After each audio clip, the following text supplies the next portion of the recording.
Bonjour ou bonsoir à vous tous et merci de votre aimable fidélité à cette émission Un œil sur l'actualité. Cette émission qui nous amène au cœur de ce qui fait l'actualité sur le plan national et parfois international.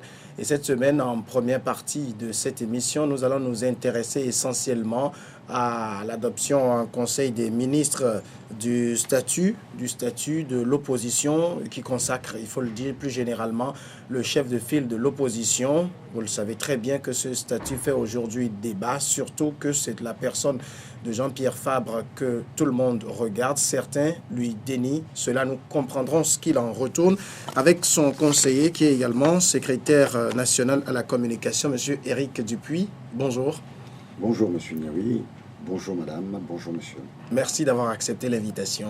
Vous savez que c'est toujours avec plaisir que je viens à votre émission. Merci beaucoup. J'ai envie de vous demander, à l'orée de... Enfin, nous sommes en janvier, tout le monde sait qu'en janvier, c'est traditionnellement les vœux. Quels sont, vous, au niveau de l'ANC, et vous particulièrement, les vœux que vous avez à l'endroit du peuple togolais? Je crois que le président national l'a exprimé à la veille du 31 janvier. Il a souhaité beaucoup de courage et beaucoup de foi aux populations togolaises. Il a souhaité également que cette année 2016 nous amène vers la mise en œuvre des réformes institutionnelles, constitutionnelles et électorales prévues par l'accord politique global signé depuis 2006. Il a également appelé les populations à se mobiliser pour que cette année soit également une année d'élection, celle des locales. Puis il a souhaité que l'amélioration de la vie quotidienne des populations togolaises s'opère cette année, parce que vous savez, au Togo, nos populations ont beaucoup de mal à vivre. Avant-hier, je le disais encore sur le site RFI, que une grande partie de nos populations, pendant toute l'année 2015, s'est abstenue d'aller vers les centres médicaux ou dans les hôpitaux, faute de moyens financiers. C'est d'une tristesse absolue. Et nous savons également qu'une très large partie de notre population n'arrive pas à joindre le deux bouts, et que tous les jours, c'est avec difficulté que certains font un repas, voire deux par jour. Nous savons également que nombreux sont les Togolais qui n'ont pas accès à l'eau potable, qui n'ont pas accès à une formation digne de ce nom. Donc tout ça, nous souhaitons vivement, le président national a dit, souhaite vivement que cette année puisse permettre de résoudre certains de ces problèmes. Merci beaucoup. Je rappelle qu'en seconde partie de cette émission, nous allons parler du Centre pour les droits civils et politiques et je serai rejoint par André Yafanou et Patrick Mutzenberg. Alors, voilà les vœux que vous avez pour le peuple togolais. Au niveau de l'ANC, d'abord, on va s'intéresser un peu au parti. Il y a eu la période 2015 qui est passée, qui a été une période électorale et tout. Est-ce qu'aujourd'hui, le parti a le vent en poupe, se porte très bien? Ben oui, le parti se porte très bien. Vous savez, en politique, quand on choisit de faire de la politique, et plus spécifiquement au Togo, c'est un don de soi. C'est un don de soi. C'est parce qu'on a choisi de se mettre au service des populations qu'on choisit de faire de la politique. On ne fait pas de la politique pour s'enrichir, pour son bien-être, pour des biens matériels. Non. C'est parce qu'on a une idée, on a une ambition pour son pays, et que par le travail, par la lutte qu'on mène, on veut opérer une transformation dans l'intérêt des populations. Et je crois que l'ANC, depuis toujours, depuis sa création, cela fait 5 ans, se bat pour cela. Et chaque année, nous parcourons des kilomètres à travers le pays. Je vous disais, lors de notre dernier entretien, que le président national, Jean-Pierre Fabre, a parcouru en 2015 plus de 300 cantons et villages pour pouvoir parler aux populations, sans compter les nombreux meetings qu'on a fait par-ci, par-là. Ça, c'est le travail quotidien d'un parti politique. Et nous continuons à mener ce travail-là. Je vous annonce déjà que de 70 fédérations que nous avions, nous sommes passés à 89. 89 fédérations. 89 fédérations, parce que le souci permanent du président Jean-Pierre Fabre, c'est d'apporter à chaque Togolaise et Togolais l'accès de l'information que véhicule l'ANC. Dans certaines préfectures trop vastes, nous avons créé 4, 5, 6 fédérations pour permettre à nos cadres de pouvoir aller de village en village, rencontrer les sections, les sous-sections, pour pouvoir expliquer la politique de l'ANC, pour pouvoir expliquer pourquoi il faut des réformes, pourquoi il faut l'alternance politique, pourquoi il faut un état de droit dans notre pays. Et ça, c'est un travail de tous les jours. Et l'ANC, sans relâche, se bat pour que cela soit le quotidien de tous les membres de l'ANC. Ça veut dire que pour cette année 2016, on peut aisément comprendre que dans vos projets, c'est de continuer par vous étendre, c'est de continuer cette proximité avec les populations. Ah, bien sûr, bien sûr. Depuis le début de l'année, on a ajouté 19 fédérations à nos fédérations. Ah, ça, vous l'avez fait depuis le début de l'année? Oui, depuis le début de l'année. Cela implique... C'est-à-dire, qu'est-ce qui explique cette facilité que vous avez à vous implanter? Mais tous les Togolais connaissent l'ANC, tous les Togolais connaissent Jean-Pierre Fabre, parce qu'il n'a pas arrêté de sillonner ce pays. Partout où il passe, les gens lui disent « Ah, il faut créer une sous-section chez nous, il faut créer une section chez nous ». Nous avions déjà, dans chaque préfecture, suffisamment de fédérations, et dans chaque canton, au moins une section, et dans les villages, des sous-sections. Mais notre souci, le souci de Jean-Pierre Fabre, c'est que, vous savez, quand vous êtes responsable d'une fédération, vous êtes parfois obligé de parcourir des kilomètres pour avoir accès à vos sections, à vos sous-sections. L'idée maîtresse de Jean-Pierre Fabre, c'est de mettre partout des présidents fédéraux, des structures fédérales qui permettent d'être le plus proche possible des cantons et des villages. Donc nous continuons à multiplier. Ce ne sont pas des difficultés. La difficulté réside surtout à gérer, à pouvoir gérer tout cela. Cela implique une structure très importante.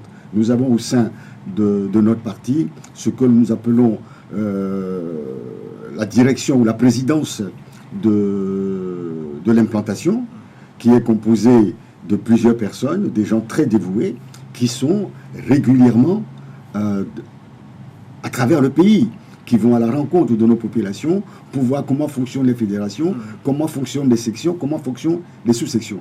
Cela implique non seulement des besoins en hommes et en femmes, mais également des besoins financiers énormes. Alors, ce que vous dites, c'est quand même un peu le contraire de ce que certains perçoivent. Ils disent que depuis la dernière présidentielle, les gens se sont un peu désolidarisés de la chose politique et que le message ne passe plus. Oui, mais parce que ces personnes ne font pas de la politique. Quand vous restez à Lomé et que votre seule campagne, votre seul meeting se réduit à vos passages sur les radios, à mon avis, ce n'est pas de la politique. Et donc, ça, tout cela, toutes vos actions La politique, c'est le terrain. C'est le terrain. Bien sûr, vous concourez à notre capacité à diffuser les informations, à parler à nos populations, mais la base même, dans un pays où le système de l'information est très réduit, le plus important, c'est d'aller vers les populations, leur parler. Effectivement, M. Fabre ne peut pas prendre sa voiture tous les jours, faire les tournées, aller rencontrer toutes les populations. C'est pour ça qu'il faut des relais de l'information. Il faut des démembrements du bureau national que nous appelons des fédérations, des sections et des sous-sections.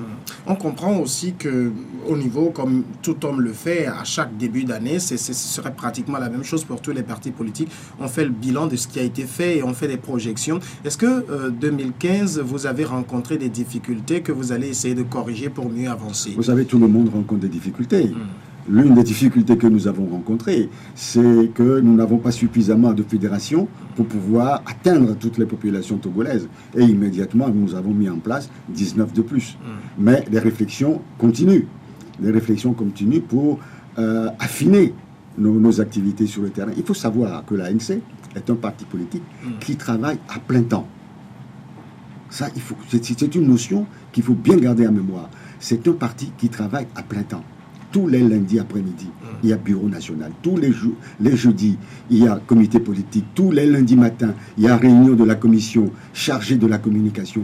Et tous les jours, il y a une activité. Nous avons des secrétariats nationaux à la santé, à l'éducation, supérieure, aux affaires étrangères.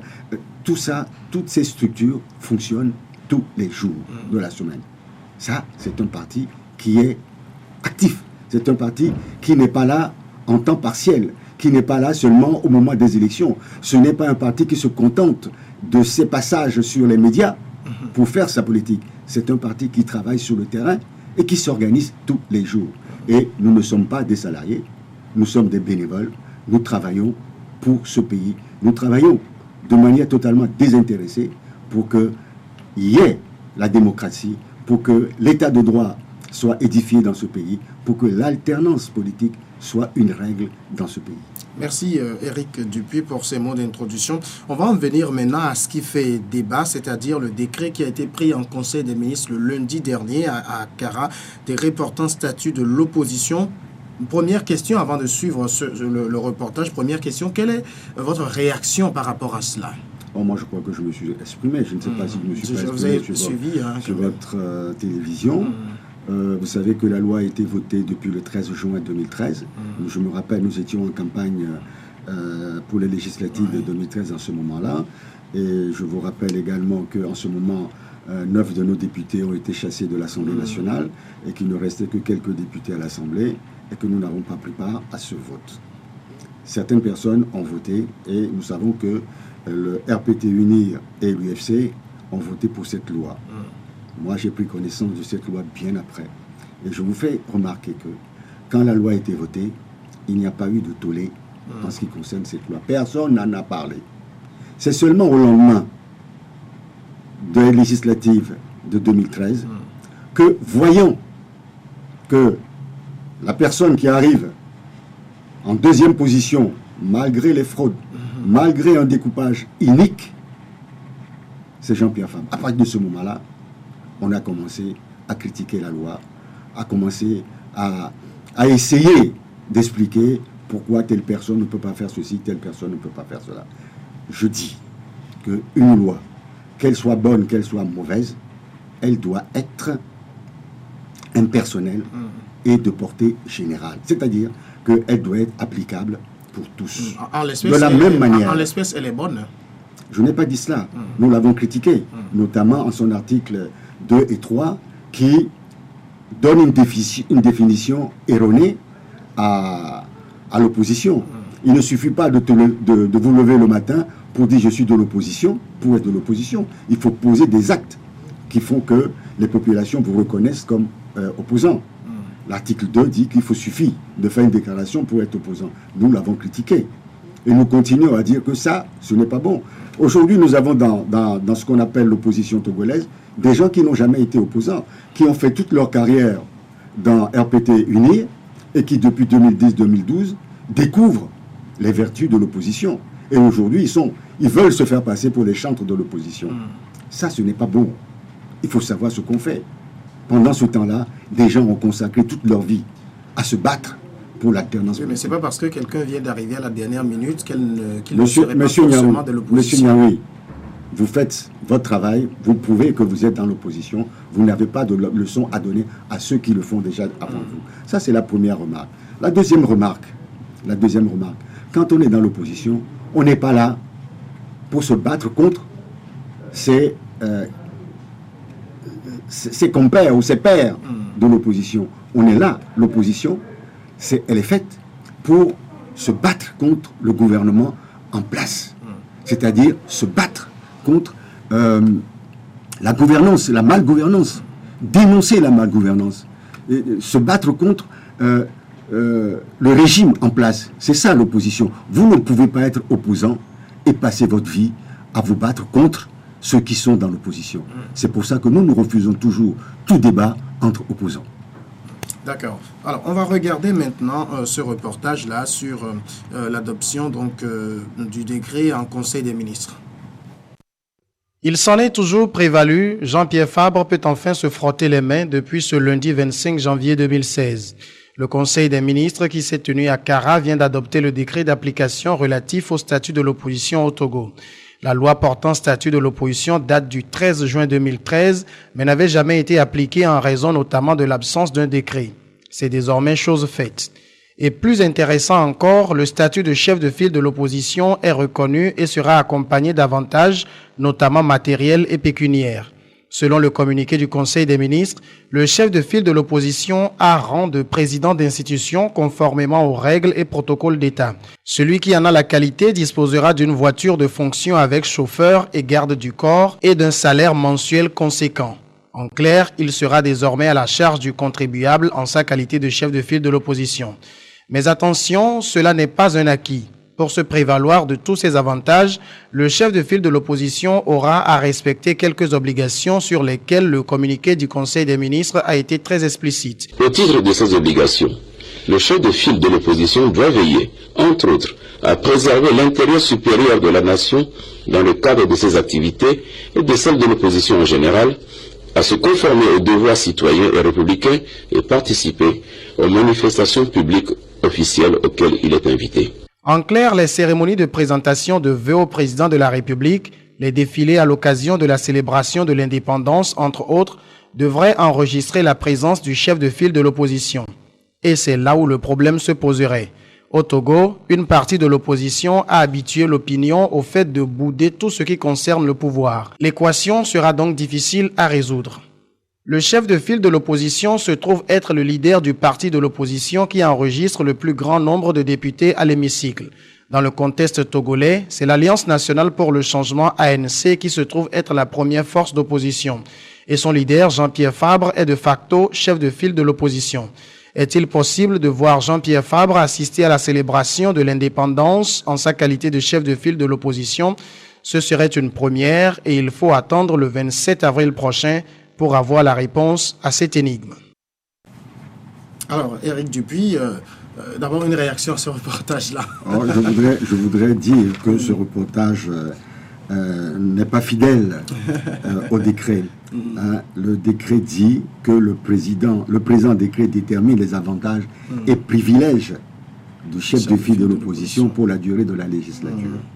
Il a rang de président d'institution conformément aux règles de protocole d'État et dispose des avantages pécuniaires et matériels. Au titre de ces obligations, le chef de file de l'opposition doit veiller, entre autres, à préserver l'intérêt supérieur de la nation, etc. Donc, vous voyez bien que ce décret ne parle pas de véhicules de chauffeurs et autres. En tout cas, on dit qu'il a des avantages pécuniaires et matériels. Tout cela, il sera forcément... Mais quand on reprend l'article 26, 25 et 26 de la loi dit que le chef de file de l'article 25, le chef de file de l'opposition reconnu comme tel jouit en cette qualité des droits spécifiques reconnus par les lois et règlements pour toute la durée de la législature sous déclaration de retrait. Donc, il jouit de ces avantages en tant que chef de file de l'opposition.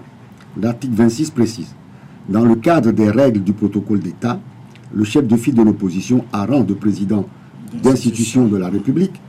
Il bénéficie des privilèges et ses avantages fixés par un décret en Conseil des ministres. Vous voyez que l'article 26 ne parle pas d'avantages pécuniaires.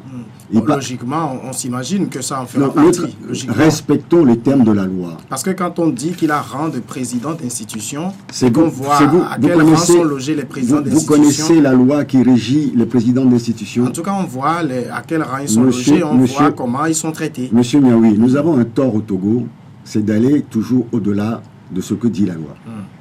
Respectons la loi. La loi dit qu'il bénéficie des privilèges et avantages fixé par un décret en Conseil de ministres.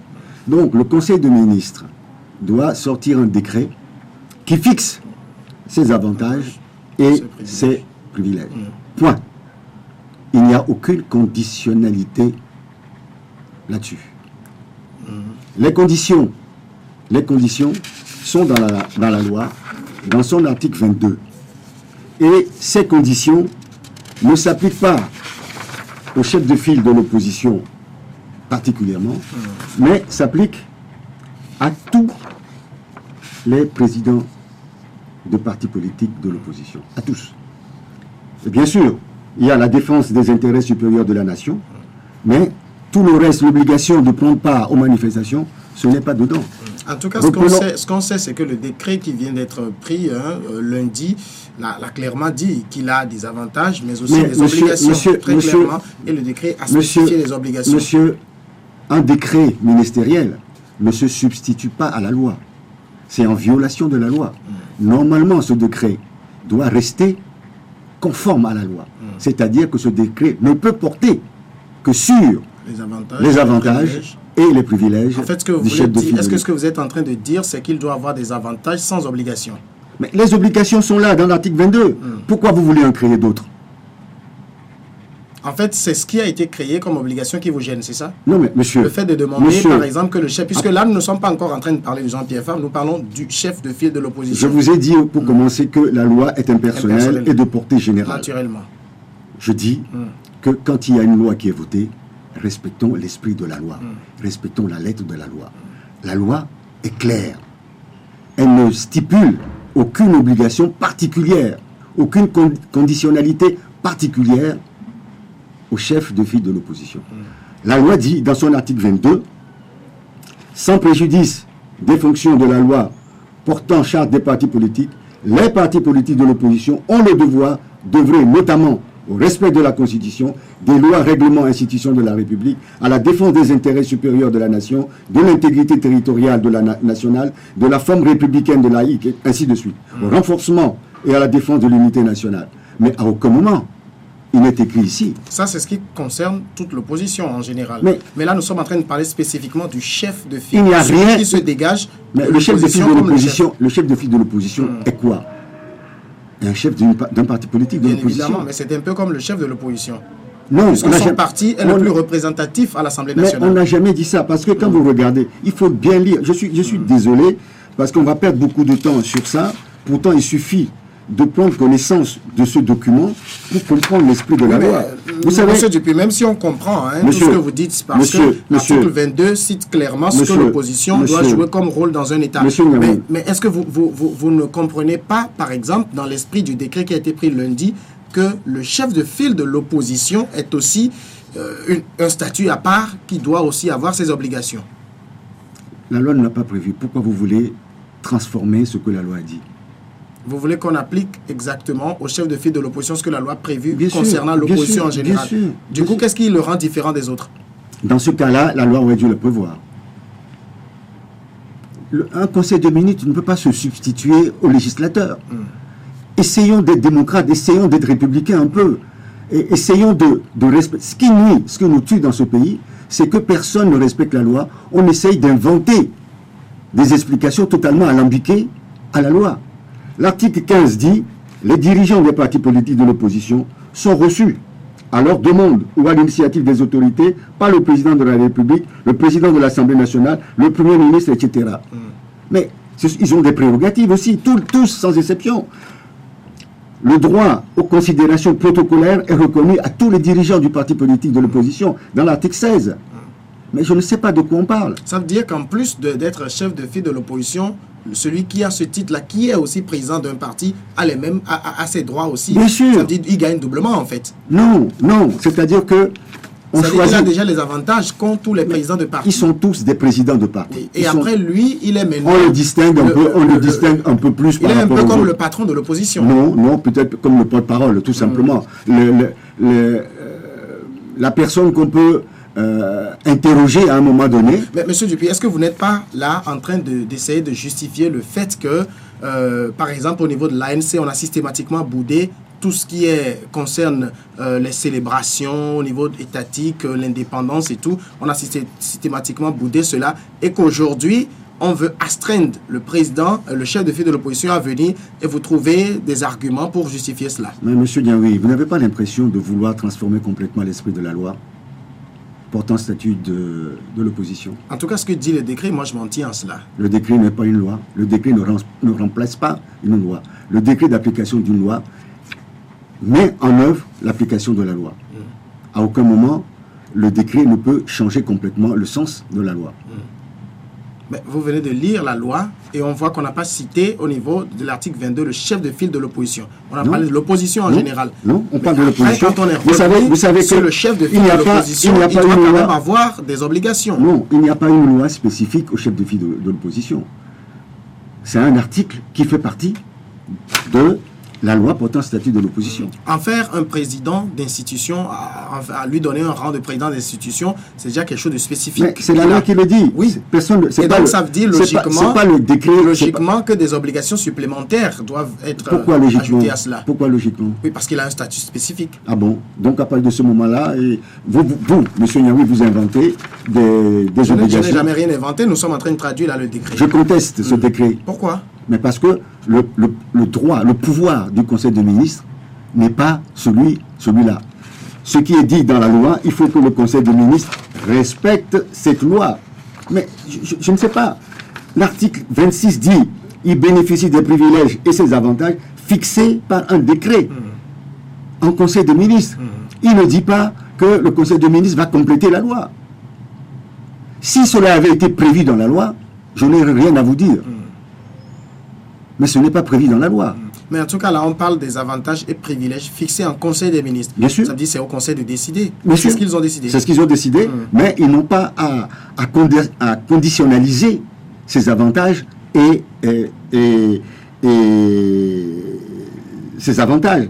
Parce que l'article 25 dit le chef de file de l'opposition, reconnu comme tel, jouit en cette qualité des droits spécifiques. Je vois que vous insistez beaucoup sur les droits dont il jouit, mais vous comprenez logiquement que lorsqu'on a des droits, il y a aussi des devoirs. Monsieur Nyaoui, je ne suis pas venu ici pour m'amuser. Parce que c'est là, toutes les discussions qui sont faites ces derniers jours se portent là. Monsieur Nyaoui, je ne suis pas venu ici pour polémiquer là-dessus. Il faut respecter la loi. Il faut respecter la loi. Je pense que c'est la base de toute discussion normale. L'article 25 est clair. Je vous laisse le temps de le lire à tête reposée et de le comprendre. En tout cas, j'ai déjà lu ça. Je vous laisse lire l'article 26. Le chef de file de l'opposition reconnu comme tel, jouit en cette qualité des droits spécifiques reconnus par les lois et règlements. Point. Personne ne viendra donner à qui que ce soit des privilèges si vous n'êtes pas reconnu comme tel. Ce n'est pas un cadeau qu'on a fait à un individu. Ce n'est pas de dire « Ah, si vous êtes sage, vous l'aurez ou vous ne l'aurez pas ». Ce n'est pas ça. Il n'y a aucune conditionnalité dedans. Il faut que tout le monde comprenne. J'entends des juristes, j'entends des avocats, j'entends des députés dire des choses totalement incongrues. Ces gens-là savent très bien que la loi, elle est ce qu'elle est. Elle est ce qu'elle est. Il suffit de l'appliquer. Maintenant, que la loi soit bonne ou mauvaise, il y a d'autres moyens, c'est-à-dire saisir l'Assemblée nationale, faire une proposition de loi pour corriger ce qui, d'après eux, n'est pas correct. Mais celui qui bénéficie par la loi de ses privilèges n'est fautif de rien. En tout cas, on vous a entendu sur les radios, vous avez dit qu'on demande au chef de file de l'opposition de respecter certaines obligations, alors que le président de la République lui-même ne viole la Constitution, etc. Et du coup, on se demande, est-ce que vous n'êtes pas en train de vouloir justifier le fait que Jean-Pierre Fabre, qui aujourd'hui est le chef de file de l'opposition, ne soit pas présent quand on l'inviterait, par exemple? C'est vous qui l'avez nommé chef de file de l'opposition? C'est les populations togolaises, par leur suffrage, qui l'ont désigné comme chef de file de l'opposition. Et pour nous, ce n'est pas une finalité. Nous n'avons jamais travaillé, nous travaillons depuis plus de 20 ans, ce n'est pas pour finir chef de file de l'opposition. Il faut arrêter que ces histoires de privilèges, d'argent, omnibulent tellement les gens, que les gens perdent le sens des réalités. La loi, elle est ce qu'elle est, elle vaut ce qu'elle vaut. Mais, qu'est-ce que nous allons en faire? J'aurais préféré, au lieu de ce débat futile, irresponsable, qu'on se dise, voilà la loi, elle est là. Elle n'est pas bonne, elle n'est pas totalement bonne, elle n'est pas juste. Mais, qu'est-ce que nous pouvons en tirer comme profit pour la lutte que nous menons? Qu'est-ce que nous pouvons en tirer comme profit pour réaliser l'alternance politique? Ah oui, j'aurais dit, nous sommes des responsables, nous sommes des gens sérieux. Vous savez, dans ce pays, Maître Agboibo, au lendemain de la signature de l'APG, l'accord politique global, a été nommé Premier ministre. Mais on n'a pas eu ce tollé-là, on n'a pas eu ce tohu-bohu. Tout le monde a respecté. Pourtant, ce n'est pas le peuple qui l'a choisi. C'est le chef de l'État qui l'a choisi. Personne n'a critiqué cette situation.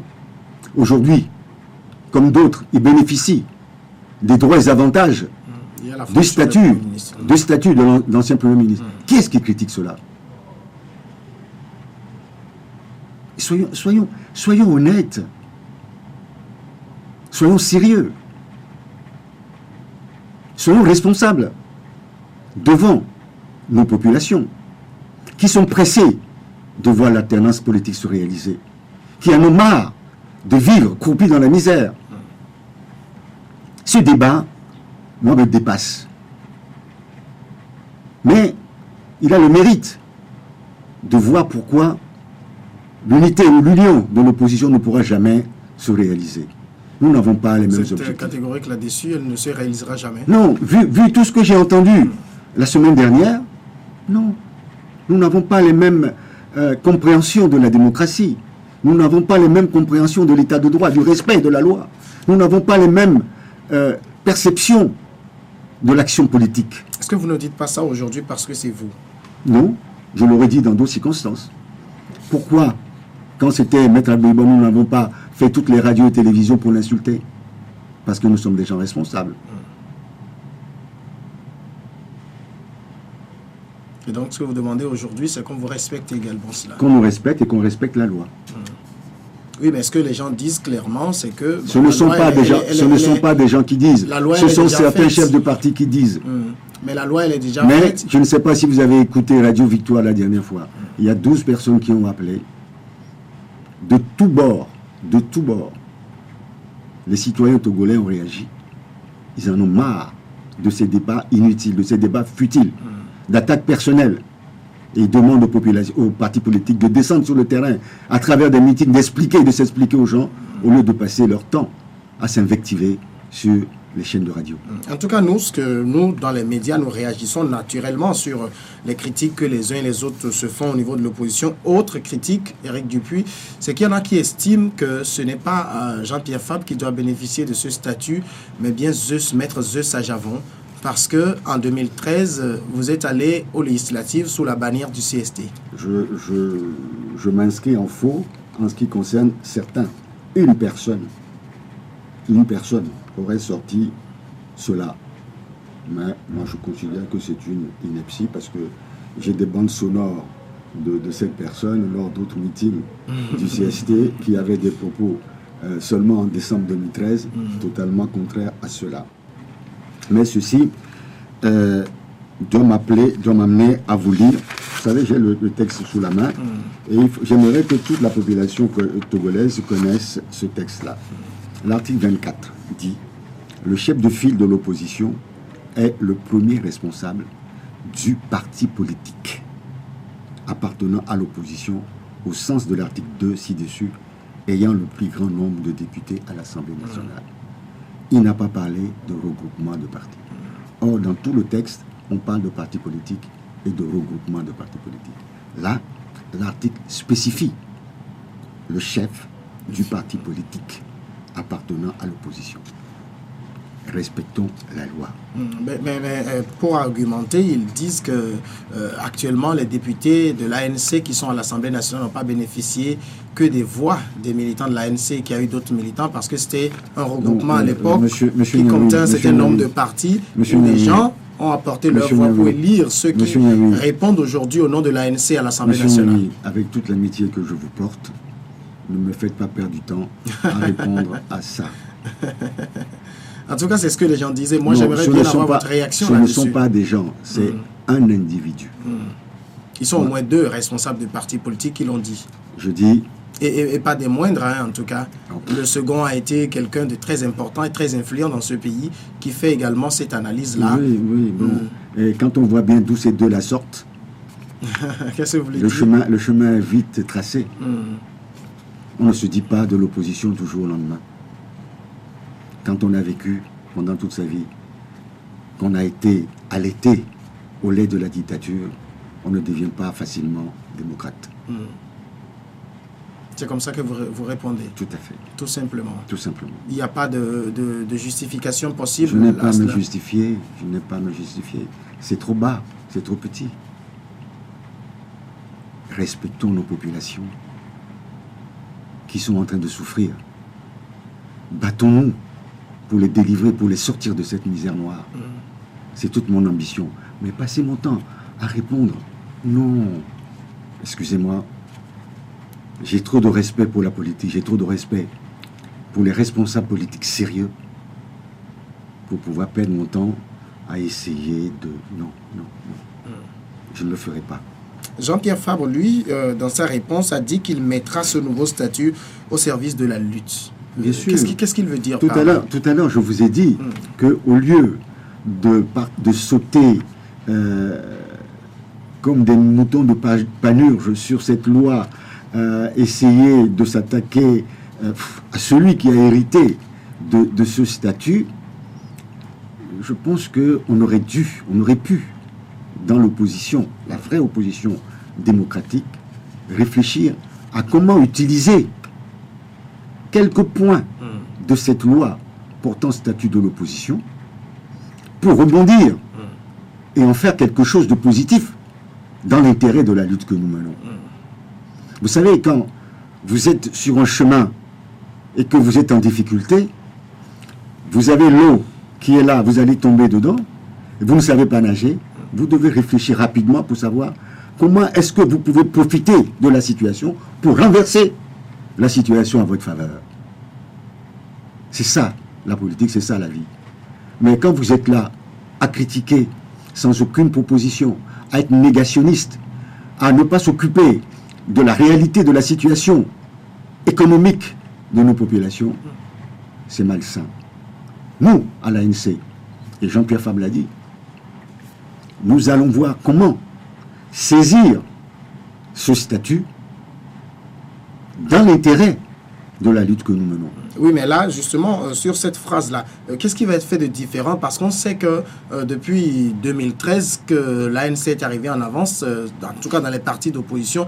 Jean-Pierre Fabre s'est toujours clamé chef de file de l'opposition. À ce titre, il a rencontré le chef de l'État, il a écrit des lettres au chef de l'État, il a fait des démarches. Qu'est-ce qui va être fait de nouveau aujourd'hui? Là, vous me surprenez en soulevant, en rappelant ces lettres et ces actions qu'il a menées en tant que chef de file de l'opposition. Mais à l'époque, ça n'avait pas soulevé de réprobation autant que celle que nous connaissons aujourd'hui. C'est tout simplement parce qu'il n'y avait pas de problème d'intérêt pécuniaire ou matériel. Vous voyez comment on est bas dans ce pays. Vous voyez la bassesse jusqu'où on peut aller, dans la médiocrité. C'est ça qui m'exaspère. Il a fait parce qu'il a une ambition. Cette ambition, c'est de contribuer à l'alternance politique dans ce pays. Oui, mais qu'est-ce qu'il va faire de nouveau aujourd'hui? Aujourd'hui, il est en train de travailler, il est en train de réfléchir avec son conseiller, avec son équipe, pour voir comment il pourra se servir de ça pour obtenir, dans un délai normal, dans un délai rapide, par exemple, les réformes politiques. Oui, mais nous ne voyons pas un peu trop, enfin du moins moi je ne vois pas un peu trop la différence. Il a toujours fait en cette qualité-là. Où est la différence aujourd'hui qu'un décret est sorti? Mais vous savez, aujourd'hui que le décret est sorti, ça lui ouvre peut-être plus facilement d'autres portes à l'extérieur. Ça lui ouvre peut-être d'autres potentialités. C'est à nous d'explorer ces potentialités seulement. Nous ne voyons pas le côté matériel. Mais c'est important aussi. Non, nous ne voyons pas le côté matériel. Nous voyons le côté politique.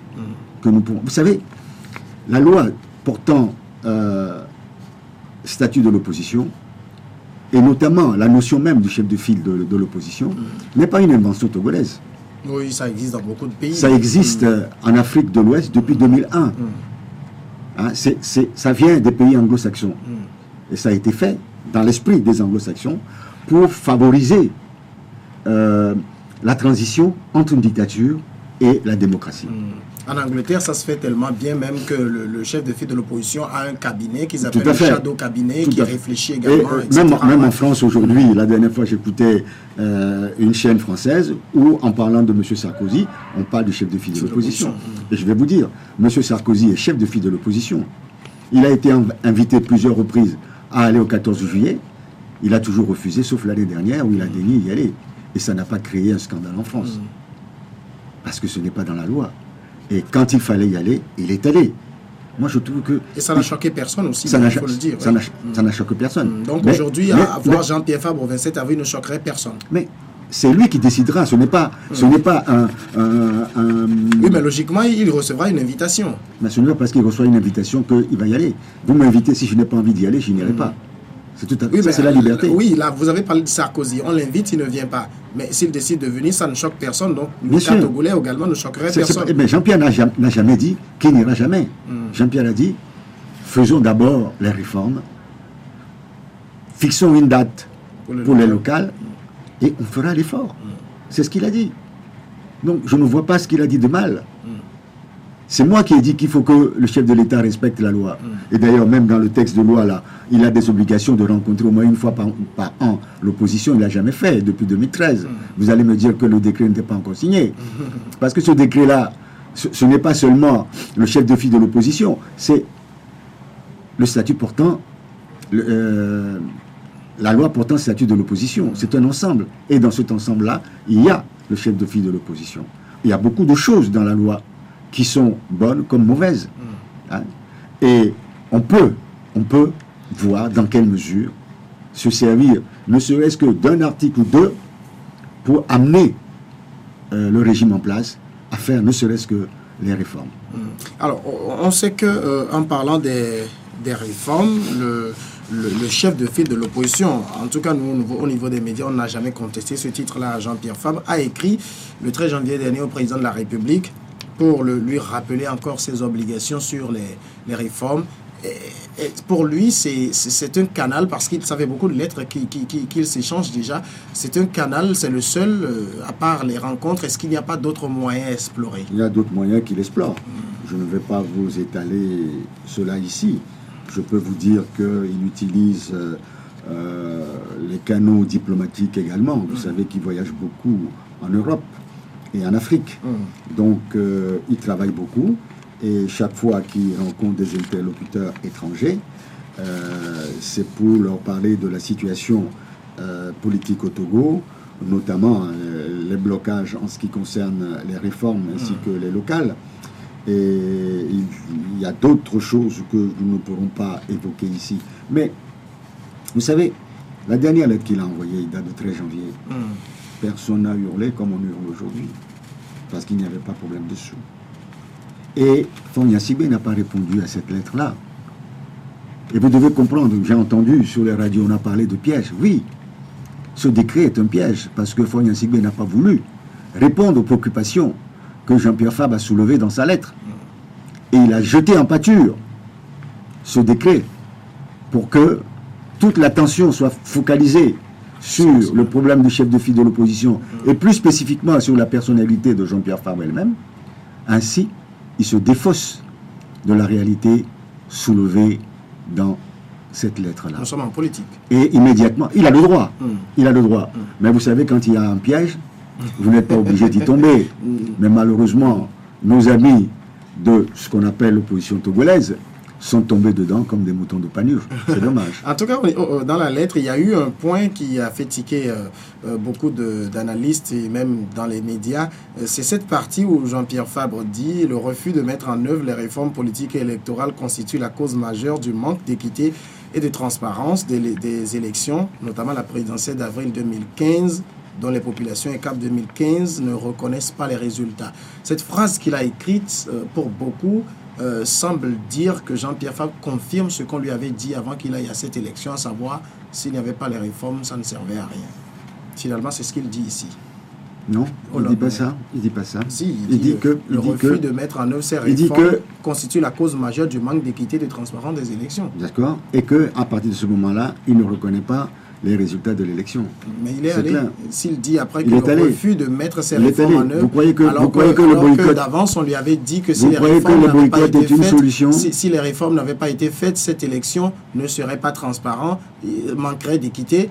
Il est allé quand même, sachant que c'était comme ça. Vous pensez que le boycott est une solution? Si on avait boycotté les législatives en 2013, est-ce qu'on serait aujourd'hui en train de parler de chef de file de l'opposition? Ce serait peut-être quelqu'un d'autre.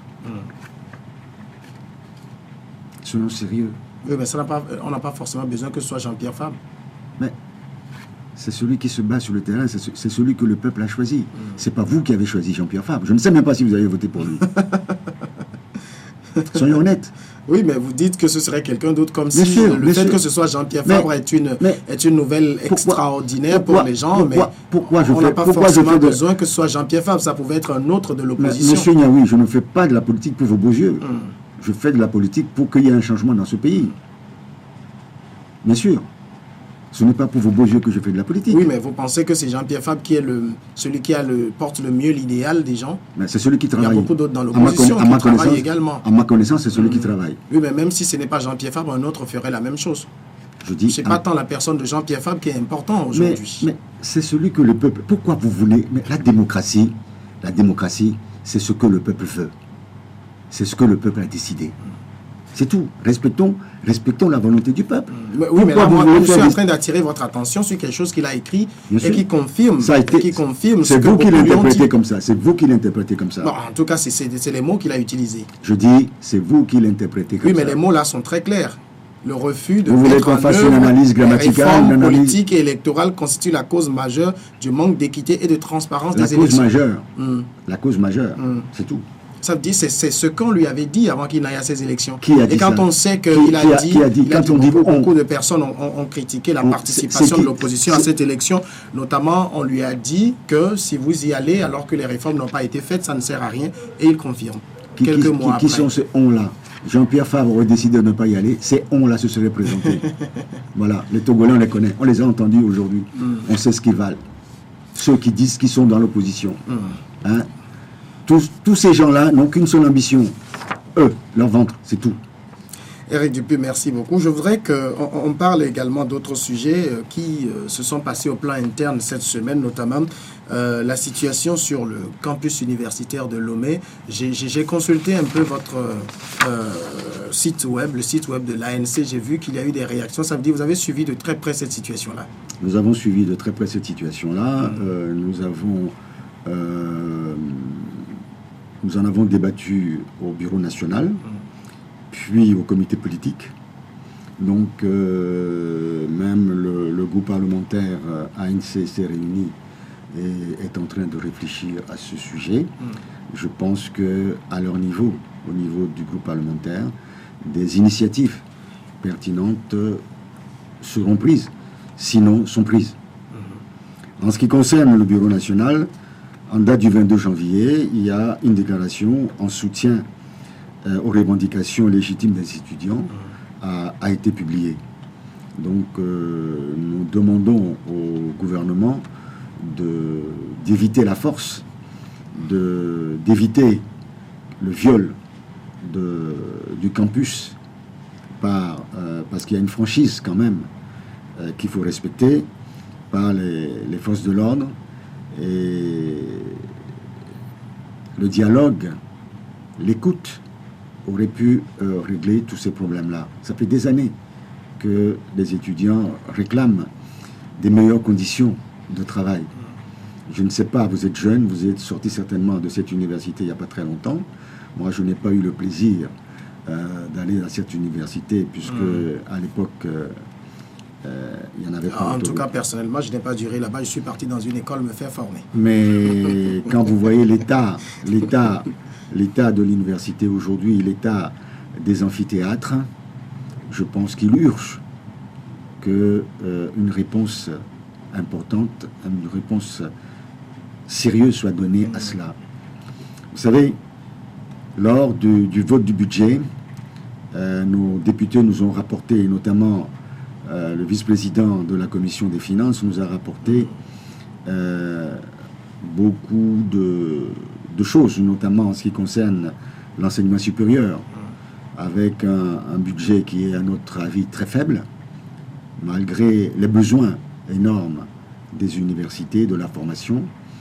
Nous avons appris qu'aujourd'hui, il y a beaucoup de nos compatriotes, des jeunes compatriotes, qui sont en train de préparer leur licence depuis plus de 6 ans. Ce qui est totalement intolérable. Qu'est-ce que nous voulons faire? Parce que le LMD est mal appliqué. Elle est mal appliquée. Elle a été appliquée dans la précipitation, sans contrôle. On est en train de perdre la vie de notre jeunesse, de faire perdre du temps à notre jeunesse. C'est impardonnable. Et ça, pour certains, c'est fait à dessein pour retarder les gens. c'est ce que j'allais vous dire. C'est fait à dessein pour retarder les gens parce que nous n'avons pas de statistiques sérieuses pour prévoir des emplois pour résorber les étudiants diplômés. C'est une fuite en avant, c'est inacceptable. C'est inacceptable. Dans les mêmes ordres d'idées, le ministre de la Santé aurait déclaré devant la représentation nationale qu'au Togo, nous n'avons pas un système de santé. Après 50 années d'indépendance, près de 60 années d'indépendance, qu'un ministre vient nous dire nous n'avons pas de système de santé. Ce n'est pas faux. Mais je ne l'accuse pas. Il a eu le courage et le mérite de le dire. Mais qu'est-ce qu'on a fait pendant 60 ans de ce pays? Qu'il n'y a pas de système de santé. Aujourd'hui, il envisage de contractualiser la médecine dans les hôpitaux. Mais c'est peut-être une bonne idée. Mais est-ce que cela ne va pas se traduire par l'augmentation du coût des soins pour nos populations? Sachant que ce qu'on a déjà, les gens ont du mal. Je vous citais tout à l'heure l'article de RFI. Une grande majorité des populations togolaises ne vont plus dans les hôpitaux ni dans les centres de soins, faute de moyens financiers. Mais c'est grave. C'est très grave. Ces affaires-là nous préoccupent plus que des avantages pécuniaires quelconques. À quoi ça servirait que Jean-Pierre Fabre touche 1 million par mois quand il sait que cela se passe dans son pays? Lui, il œuvre pour que cela change. Il voudrait que, par son travail, par son sacrifice, ces problèmes soient réglés. Qu'on forme des étudiants pour que demain, ces étudiants prennent la relève, soient les futurs cadres de ce pays. Mais ils ne sont pas là. Vous savez, un étudiant, un jeune qui a son bac à 18 ans ou 16 ans, qui rentre à l'université, qui passe 6 ans pour avoir une licence. Pour avoir une licence. À quel âge il va sortir de l'université et embrasser une carrière pour prendre sa retraite?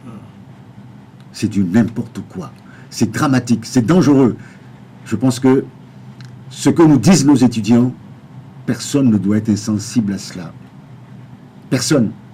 Et j'invite M. Fogna Sibé à tendre oreille à ce que ces jeunes lui disent. C'est très grave. On ne peut pas diriger un pays toujours avec des fuites en avant. Vous savez, je parlais des statistiques tout à l'heure. Le Togo n'a pas de système de statistiques. On fait le budget à la cuillère de confiture. On fait les choses sans aucune visibilité à long ou à moyen terme. Les entreprises sérieuses ont des services de statistiques qui permettent d'analyser la situation, qui permettent de prévoir les réactions face à telle ou telle situation. Nous n'avons pas de structure de statistiques. Nous ne savons pas combien d'emplois de disponibles nous avons. Nous ne savons pas combien de salariés nous avons. Nous ne savons pas combien d'étudiants sortent des universités chaque année. Sur le plan économique, la gestion budgétaire, nous ne la maîtrisons pas.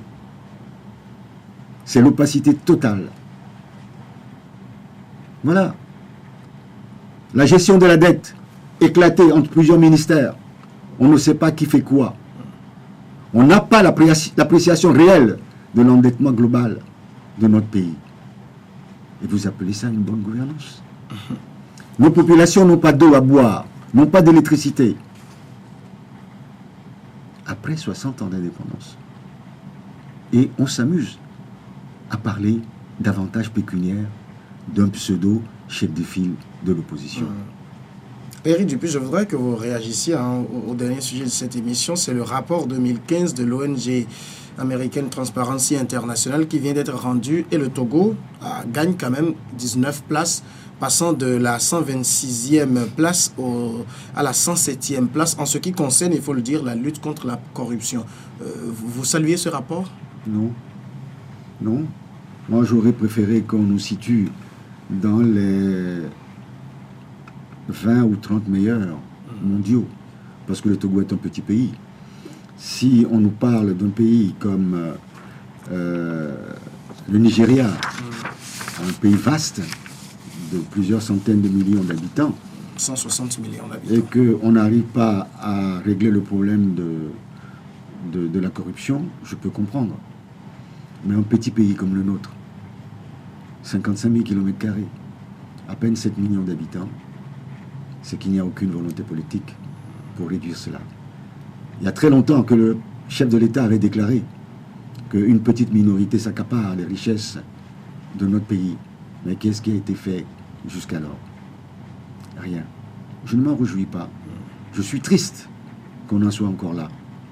Pourtant, ce n'est pas difficile dans un pays comme le nôtre. Nous avons au Togo des fonctionnaires qui roulent sous de l'or. Or, nous connaissons le salaire moyen d'un fonctionnaire, même d'un haut fonctionnaire. Ils ont 1, 2, 3 maisons. Ils ont des palais. Ils sont parfois milliardaires. Par quel miracle? Tout le monde le voit, personne ne dit rien. Mais est-ce que petitement, des choses ne se font pas? Trop petitement, peut-être. La dernière fois, j'entendais parler de la taxe foncière proposée par l'OTR. La décentralisation n'est pas encore là, mais on met en place les impôts locaux.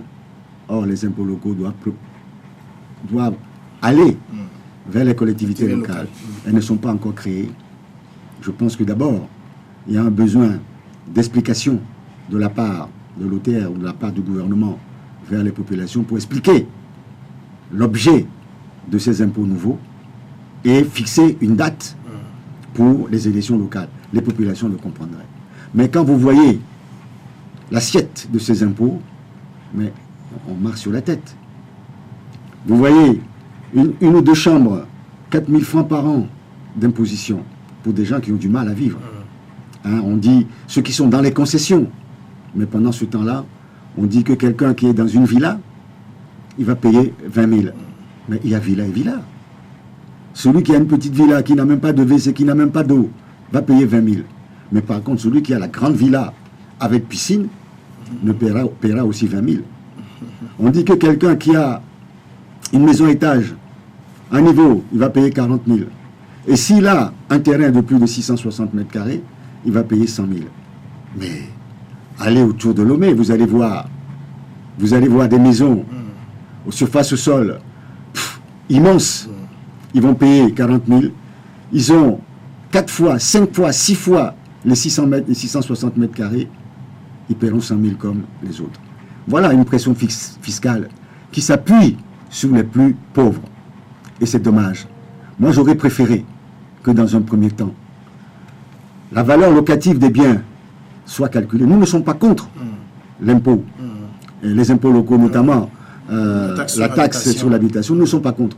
Mais il aurait fallu définir cette assiette-là. Savoir ce que c'est que la valeur locative d'un bien.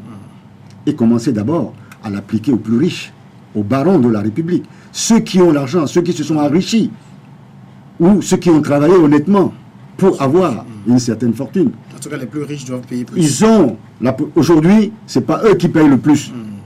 Ce sont ceux qui sont dans les petites courettes, ceux qui sont dans les concessions, qui subissent la pression fiscale. Ce n'est pas juste. C'est intolérable, c'est inadmissible. Nous n'accepterons jamais cela. Il aurait fallu que l'OTR commence une imposition dégressive. On demande d'abord une solidarité aux plus riches et petit à petit, on essaie de généraliser vers tout le monde. C'est ce que nous demandons. Vous voyez, nous touchons à toutes les réalités de la nation togolaise. Ce sont nos préoccupations. Éric Dupuis, merci d'être passé dans cette émission. C'est moi qui vous remercie. Et c'est la première fois qu'on se rencontre cette année, mais sans doute qu'il y en aura d'autres. Et surtout avec le président où nous prévoyons une émission dans les prochaines semaines. Dans les prochaines semaines, je ne sais pas, parce qu'actuellement son emploi du temps est très, très chargé, mais je vous promets que dès qu'il sera disponible, je vous ferai signe, et vous savez que c'est toujours avec grand plaisir qu'il vient s'exprimer sur vos antennes. En tout cas, nous avons très très envie de les réécouter. Merci. Je rappelle que vous êtes le conseiller du président de l'ANC, secrétaire national à la communication. C'est la fin de cette première partie. Je vous retrouve tout de suite après pour la seconde partie.